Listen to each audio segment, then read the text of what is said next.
Hello everyone, welcome to my channel where I talk about personal finance. Today, I'm going to talk about another way to start investing with little money. DIY versus professional management. Let's get into the video. So another way to start investing with little money is DIY versus professional management. Another important decision is whether to manage your investments yourself or seek professional help.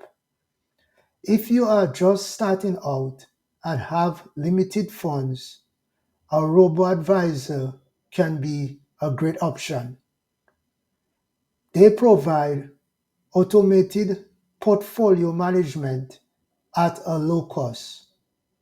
However, if you prefer a hands-on approach, consider a discount brokerage to trade individual stocks and ETFs.